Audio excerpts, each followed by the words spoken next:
protocols observed. This morning, we're very grateful, ladies and gentlemen, to be joined by the Permanent Secretary, Minister of Energy, Engineer Dr. Joseph Jiroge. We are also very honored to be joined by a representative from the Ministry of Finance, the Chief Economist. She's somewhere in the room. We are also honored to be joined by the President of the Association of Energy Engineers, all the way from Atlanta, Georgia, Mr. Bill Kent. Welcome to Kenya.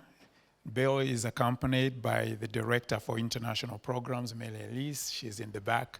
Mary, please lift up your hand so that people can see you. And also accompanied by the Director of the Institute of Energy Professionals Africa.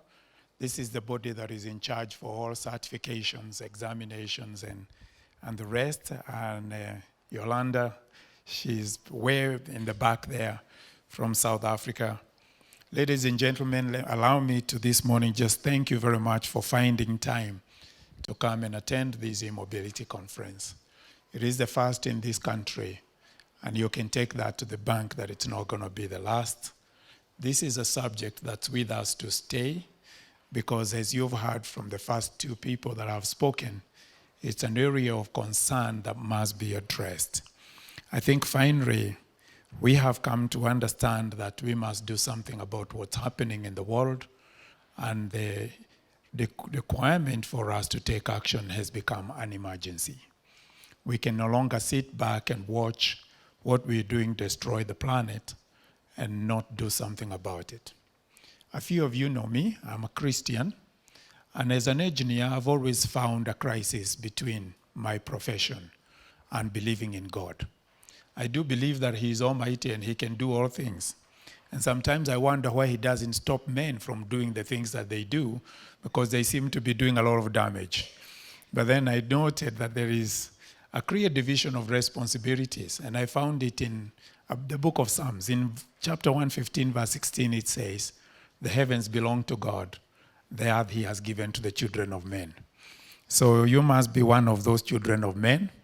And there's no way you and I can avoid our responsibility to take care of this planet. So, ladies and gentlemen, this is something that we must take on with boldness and take the steps that we must, so that we can be able to save our planet and at least leave a heritage for our children. That said, I want to say that the association is very passionate about doing energy management. Energy management is the art of introducing increasing efficiency in everything we do concerning the use of energy, all the way from electricity to also fossil fuels and biomass. And because of that being so closely joined to water conservation and utilization, water quality is also a subject that's very close to the heart of what we do. In addition to that, a new addition is the work that we do with carbon reduction. It's a new program. It's a certification program now available at the association. And what we're trying to do here is to develop the technology that will put together the metrics for measuring what exactly we're doing in regard to carbon emissions, so that we can be able to at least participate in the little way that we can to the reduction of emissions across the world. We've had numbers here that literally about 50% of those emissions can be handled by people in this room. And what that would mean is that we can be able to impact what's happening in the world within the next 10 years. I dare say that we do not have more time than 10 years. If we do not cut the emissions to where they were in the 1970s within the next 10 years, we may have done irreversible damage to the climate. And because of that, we'll have no heritage to leave to our children. And in that regard, ladies and gentlemen, we cannot avoid to take personal responsibility at this stage. So may I request you to begin to make plans to own an e-unit for your transportation. Begin to save if you need to.